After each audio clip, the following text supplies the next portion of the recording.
अरे राजू, ये चिंटू इतना सुस्त और उदास क्यों है? क्या हो गया है इसे? बाबा भाई कल ये डर गए हैं। कह रहा है कि हमें रात में कुछ साए जैसा दिखा था, उससे ये बिल्कुल सुस्त हो गया है। ओह, तो ये बात है। हाँ तो चिंटू बेटा, क्या हो गया था? क्या दिख गया था तुम्हें? बाबा भाई हम थके हारे काम से घर आए और हम सो गए खाना पीना खा के। जब हम सो गए तो रात में किसी ने एक बार मुझे उठाया, मैं फिर लेट गया, फिर दोबारा किसी ने उठाया, फिर लेट गया, तीसरी बार उठा के किसी ने इतनी जोर से मेरे मुंह पे तमाचा मारा कि मेरा पूरा मुंह घूम गया और चमड़े में दर्द हो रही है। कुछ दिखा था तुम्हें? पहले ये बताओ मुझे। कोई दिखा तो नहीं था, बस काला काला एक साया दिखा था, दुबला पतला, और भाग गया खिड़की से। और ये बात तो बताओ, चड्डी पीछे से पीली आगे से गीली जो हो गई थी। बेटा ज्यादा ना बोलो, अभी तुम्हारे साथ ये होता है ना फिर पूछता मैं। ले अच्छा छोड़ो यार, अपनी बात बताओ, क्या करना क्या है? पहली बात हम तुम्हें बता रहे हैं, इन सब चीजों से डरो मत। अभी मैं तुम्हें अपनी कहानी सुनाता हूँ बेटा, तुम लोग खुद कहानी सुनकर सोचोगे कि हाँ, इन सब चीजों से डरना नहीं चाहिए।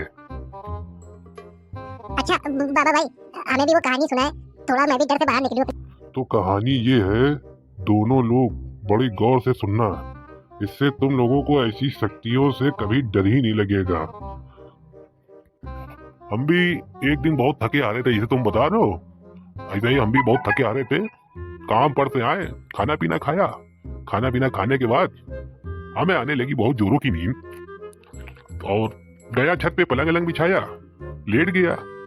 जब लेट गया नींद आ गई, तो 1-2 घंटे के बाद झम से एक आवाज आई और मेरे सामने कोई आके खड़ा हो गया। मैं तो सो रहा था और सुनना बहुत गौर से। तो उसने क्या करा, मेरी एक टांग पकड़ के झटक दिया। हम उड़ गए यार, आंख मलते हुए। अब कसम से बता रहे हैं, कुछ दिख ही नहीं रहा मुझे। देखा क्या, मेरी सिरहाने आके जो है खड़ा हो गया वो। अब देखा, कौन है बे? कहने लगा मैं काला भूत हूँ। मैंने कहा काला भूत? कौन काला भूत? तेरी माँ की, ऐसे ही कहा मैंने भी। कहने लगा बाबा, सुना है तुम बहुत ताकतवर हो। हमने कहा बेटा, हम तो कहते नहीं अपने आप को ताकतवर, दूसरे कहते होंगे। कहने लगा लड़ोगे मुझसे? हमने कहा जा यार, थके आ रहे हैं बहुत, सोने दो हमें। कहने लगा डर गए बेटा, डर गए बस, पोपो ढीली हो गई तुम्हारी। हमने कहा बेटा हम किसी डरते नहीं, थके आ रहे हैं इसलिए कह रहे हैं, कल आना। वो जिद मचाने लगा, कहने लगा कि नहीं आज ही लड़ो। फिर बाबा भाई फिर क्या हुआ? अबे फिर क्या हुआ? हमने कहा चला हो जाए 2-2 हाथ। फिर दोनों आमने सामने खड़े हो गए। अबे पैर पैतरों में तो तुम्हारा बाबा माहिर ही है।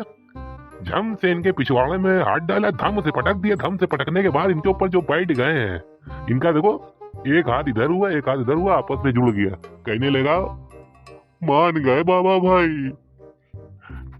बाबा भाई सच्ची मुझे? लो बबुआ, अबे हम क्या झूठ बोल रहे हैं क्या? भैया रियल घटना है ये, झूठ नहीं बोलते हैं। फिर देखो, उस दिन के बाद से वो रात में आकर मेरे पैर दबाता था 1 घंटा, समझ रहे हो?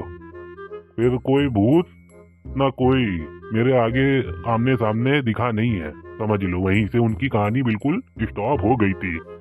बाबा भाई आपका बहुत बहुत धन्यवाद, हमारा आत्मविश्वास आपने बढ़ा दिया। अब भूत की तो ऐसी की तैसी मैं खुद निपट लूंगा। अच्छा, यहाँ से एक सीख मिलती है कि इन सब चीजों से डरना नहीं चाहिए। धन्यवाद बाबा भाई आपका। ऐसे वीडियो देखने के लिए हमारे वीडियो को लाइक करें। अगर वीडियो अच्छी लगी हो, वीडियो को लाइक, चैनल को सब्सक्राइब जरूर कर दें। हे